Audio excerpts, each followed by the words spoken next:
He came, he saw, and he testified. And in the wake of his departing the House Oversight Committee hearing room, Devon Archer, after 4 hours, has no doubt changed the complexity of the Hunter Biden Joe Biden investigation for the foreseeable future and probably for history itself. Needless to say, Devon left nothing on the table. Well, maybe not totally true, but he definitely brought some game changing testimony. What am I talking about? Hang on, folks. We're going to look at all of this in just 1 second.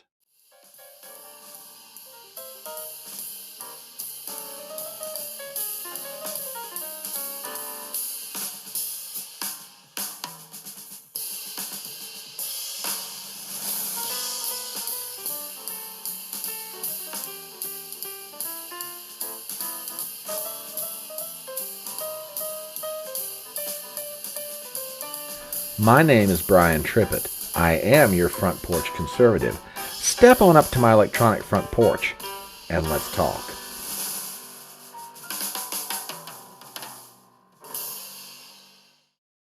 Today, Monday, July 31st, 2023, will be remembered as one of the most monumental and consequential days in the ongoing investigation related to Joe Biden and Hunter Biden and the business dealings and what Joe's relationship was to Hunter in all of this and whether he profited from Hunter being the front man for the organization, as some accuse him of.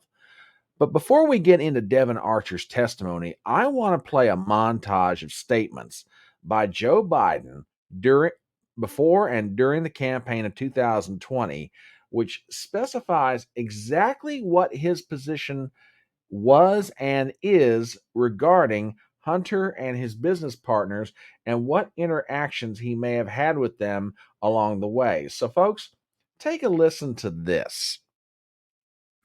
Mr. Vice President, how many times have you ever spoken to your son about his overseas business dealings? I've never spoken to my son about his overseas business dealings. I have never discussed with my son or my brother or anyone else anything having to do with their businesses, period.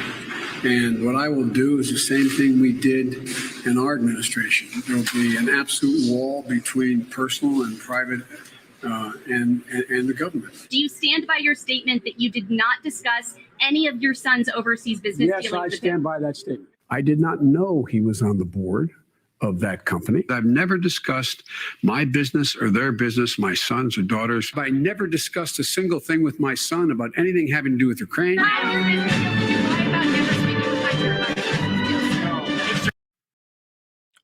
Okay.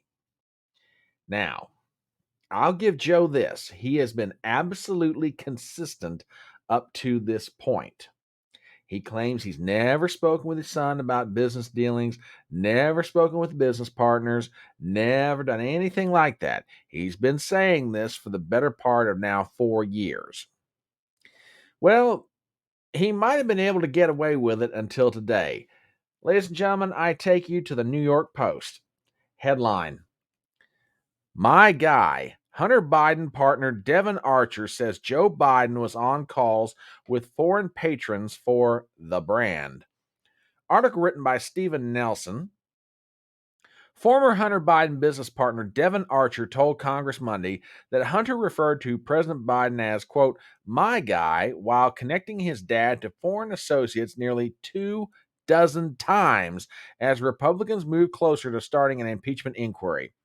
Archer said during a 4-hour Oversight Committee interview that Ukrainian natural gas company Burisma Holdings paid Hunter up to $1 million per year to serve on its board of his family's because of his family's brand. Archer met with then Vice President Joe Biden in April 2014 within days of joining Burisma's board alongside Hunter and told lawmakers that, quote, Burisma would have gone out of business if the brand had not been attached to it, according to a readout from panel Republicans. Quote, Archer talked about the big guy and how Hunter Biden always said, we need to talk to my guy. We need to see when my guy is going to be here and those types of things. Representative Andy Biggs, Republican Arizona, told reporters after he left the deposition. According to Archer, Burisma owner Mykola Lovchesky, who allegedly told an FBI informant in 2016 he was coerced to pay $10 million in bribes to Hunter and Joe, put intense pressure on Hunter in late 2015 to enlist U.S. support for ousting Ukrainian Prosecutor General Viktor Shokin, who had investigated Burisma, the Republican readout said.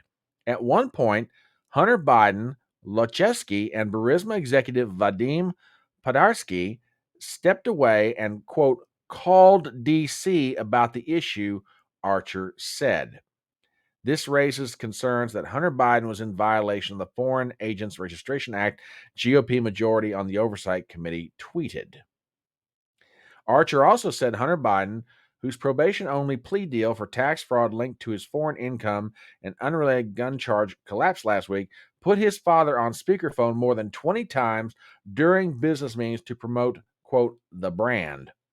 Joe Biden was on speakerphone during a Paris dinner with reps from a French energy company, Archer said, and while his son was in China with Jonathan Lee of BHR Partners, a state-backed investment fund co-founded by Hunter in 2013, after he introduced his father to Lee during an official trip to Beijing. Archer further confirmed that then Vice President Biden attended an April 2015 dinner at Washington's Cafe Milano, where Podhesky and former Moscow First Lady Yelena Berturino, as previously reported by the Post. It was not immediately clear whether Archer shared significant details about the bribery accusation involving Burisma or addressed other lingering points of intrigue, such as the extent of the business relationship between Hunter and Berturina or the ties between the first son and another Russian billionaire, former arms contractor Vladimir Yedornetskov. And that's about as good as my pronunciation is going to get. Okay. I don't care what the Democrats say. I don't care of anything else. Devon Archer just shot a broadside in the SS Biden. That boat is now taking on significant amounts of water. Joe has been consistent in all this time. I never spoke with my son about his business dealings. I never talked to his business partners, yada, yada, yada. Now we have Hunter Biden's former business partner coming forward and saying, why, yes, over the course of the years, Hunter Biden made it a point to put his father on speakerphone and say hello to my business associates, people I was trying to do business with. Why? Well, that's a question of interpretation. Now, I do want to play a snippet from Representative Dan Goldman, Democrat from New York. He's come up with a very novel defense for the Bidens in all of this. This is fairly interesting. Take a listen to this. With whomever was at dinner, and there was no indication that he had any idea who was at dinner with them. It was just a say, hello, I'm at dinner here, and there was nothing related to his business dealings. It's kind of a preposterous premise to think that a father should not say hello to people that the son are with. Okay, let's get into this for just a second. I have a feeling, and I'm not the only one of this opinion, by the way, that what you just heard from Goldman, is going to be the Democrats' line of defense for Joe Biden going forward. Hey, if my son introduces me to someone he's doing business with, what am I going to do? Be rude and not say hello? I mean, my son puts me on speakerphone with these people. I have no idea who they are. I mean, I'm just trying to be polite. I'm trying to help my kid out here. He's trying to do business. He's trying to do that. Okay. No, I'm sorry. Let's just dispense with this nitwittery right now. Okay. In order for that to be even believable, you have to assume that Joe Biden had absolutely no idea who he was talking to. That somehow it didn't come up later when Joe's talking with Hunter. Hey, by the way, who were those guys? That Joe Biden had no intellectual curiosity whatsoever to find out who it was that Hunter had put him on the phone with. Now that just absolutely makes no sense whatsoever. Because any politician, I don't care if it's a congressman, a senator, a vice president, or the president of the United States, they're going to want to know who they're talking to, if for no other reason to make sure they protect themselves. They don't want to say something that's going to get them hung out to dry later on down the line because they made an inadvertent slip of the tongue in front of the wrong person, not realizing who they were. Goldman's argument here is absolutely insane. Now, from a technical standpoint, he may be absolutely right. Maybe Joe Biden never did discuss, aspects of Hunter's business deals, but that wasn't the issue. Hunter wasn't selling, hey, my dad is a business genius and he just happens to be the vice president of the United States. No, no, no, no, no, no, no, no.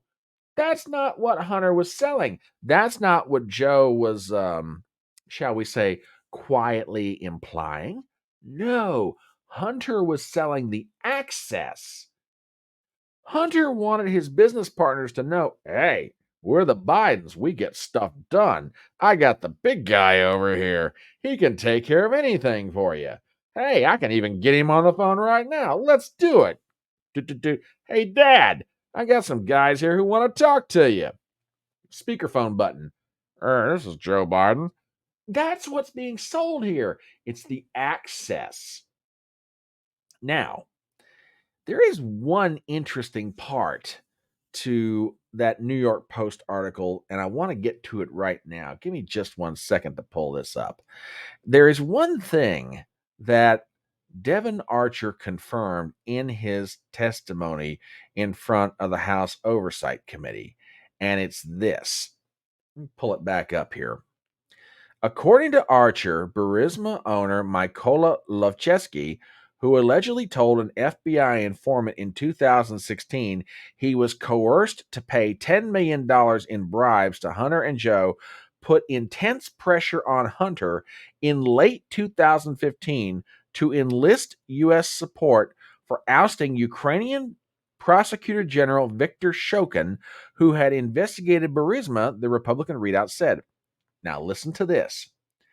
At one point, Hunter Biden, Lochesky, and Burisma executive Vadim Podarsky stepped away and, quote, called D.C. about the issue. Ladies and gentlemen, I cannot stress enough the significance of that piece of news. Lay aside the question about the business partners. Lay aside everything else. Don't get me wrong. All of that is extraordinarily important and should not be ignored. Because frankly, we've got a clear case here where the son is the front man, and in some cases the bag man, depending on what part of the transaction we're talking about. But at minimum, Hunter's the front man. Joe is the prize that the business associates are trying to get to. Hunter is giving them access. But lay all that aside for a second. Do you realize what has just been said here a moment ago? We have confirmation from an independent source of what was in the FBI's FD 1023 document. Now, if you don't remember what that was, let me pull it up real fast. This is a 4-page document that U.S. Senator Chuck Grassley got his hands on a few weeks ago and finally released it to the public. Let me read one part of it. This is from a meeting this is from a statement from the confidential human source, a meeting that took place in Vienna, Austria in 2016. Apparently 1 or 2 months after the aforementioned Burisma meeting in Ukraine, confidential human source traveled to Vienna, Austria, and Ostapenko and met with Zovchesky, the CEO of Burisma, at an outside coffee shop. It says the following. Zoljeski replied something to the effect of, quote, don't worry, Hunter will take care of all those issues through his dad. CHS was not asked further questions about what this specifically meant. Now, the report goes on to state that the confidential human source talked to the CEO of Burisma and said that they paid $10 million in bribes, $5 million to Hunter, $5 million to Joe, to get Joe's help for getting rid of Viktor Shokin, who was investigating Burisma at the time. The reason that the officials from Burisma wanted Shokin fired is that Burisma was trying to make a bid on a U.S. oil and gas company. And if they were under investigation, well, they might not be able to make the bid for the IPO. So, according to the confidential human source, monies got paid, and Joe was supposed to put pressure on the Ukrainian president to get Shokin fired. Now that's the report from the confidential human source. And if you're wondering what that sounded like, let me remind you of a clip. Listen to this. I was not but it just happened to be that was the assignment I got. I got all the good ones, so I got Ukraine, and I remember going over convincing our team, or others, to convincing us that we should be providing for loan guarantees. And I went over, I guess, the 12th, 13th time to Kyiv, and I was supposed to announce that there was another $1 billion loan guarantee. And I had gotten a commitment from Poroshenko and from Yatsenyuk that they would take action against the state prosecutor, and they didn't. So they said they were walking out to press conference. I said, no, I'm not going to, we're not going to give you the $1 billion. They said, you have no authority. You're not the president. The president said. I said, call him. I said, I'm telling you, you're not getting the $1 billion. I said, you're not getting the $1 billion. I'm going to be leaving here. And I think it was, 6 hours? I said, I'm leaving in 6 hours. If the prosecutor's not fired, you're not getting the money. Oh, son of a bitch. Got fired. Well, son of a bitch. Joe, that statement's probably going to come back to haunt you more than you realize, because now it's starting to come out by two different sources. One of them is a confidential informant to the FBI who apparently is trusted, is on the payroll, and, by the way, that report was vetted by the Pittsburgh FBI office. They found it to be credible. They passed it on to David Weiss, the prosecutor in Delaware who was handling the Hunter Biden investigation, and apparently Weiss sat on it. So you've got the confidential human source on one side, and now you've got Devon Archer basically confirming what the confidential human source is saying, that officials from Burisma, through Hunter, contacted DC and wanted to discuss getting Viktor Shokin fired. Okay, ladies and gentlemen, I'm going to say this as plainly as I possibly can. We're now only down to one thing before we bring up an article of impeachment, and that's this: the money.